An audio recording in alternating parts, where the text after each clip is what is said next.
Well, Father George Salzman of the Harvard Catholic Center. We're here in St. Paul's Church at Bow and Arrow Streets.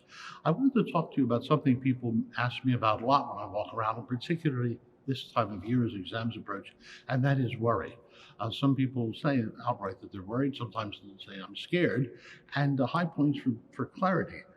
Good to be able to ID things and sort them out and deal with them, face them. Uh, Now, I'll point out too that worry sometimes has its good sides. If you're studying something utterly impenetrable, that's a euphemism for organic chemistry and other equivalent things in different schools. Uh, then worry is about the only thing that will get you up in the morning, out of bed on a cold morning, and into the desk and studying effectively. Worry will help you that way. In that sense, it's a positive. Uh, it's also positive in this sense, that many are the people who take a textbook and simply turn the pages for 8 hours and feel they've done something but have learned nothing.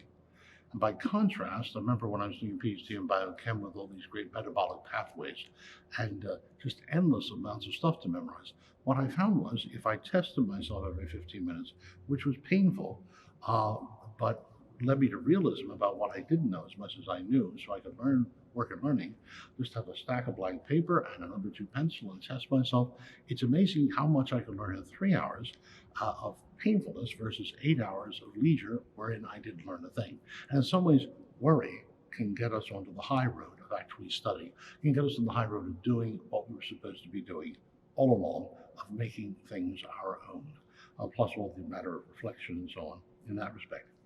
Now, I wanted to talk about worry because in the context of the end of the year, beginning of the new liturgical year, the 34th Sunday of the year has the stars falling from the heavens and so on, and that certainly gets us our attention, the apocalyptic. And then the beginning, the first Sunday of Advent, a similar gospel. And there is a matter of being startled, scared, worried, concerned that helps us focus on what's really going to work and on the things that really matter. And so there's worry in the world. I mean, if you're trying to get your fellowship application together, the essay for that. If you're concerned about global warming in the large, if you're have to get your brakes changed or get vaccinated so you don't rear-end somebody or pass a deadly virus onto them, all those things in a sense, we need worry to get us there to face things. And so that, in a way, can be a positive thing. But too much of it is deadly in another sense because it disables us from doing anything. And people just stay stuck. And therefore, you might ask, what's the solution to that? What's the remedy for that? And I'd like to say this.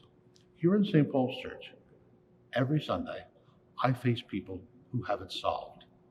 Because here they are, instead of staying alone, isolated, they're come together to form the body of Christ, the church, shoulder to shoulder with each other in solidarity, asking each other how they're doing, what's up, and dividing their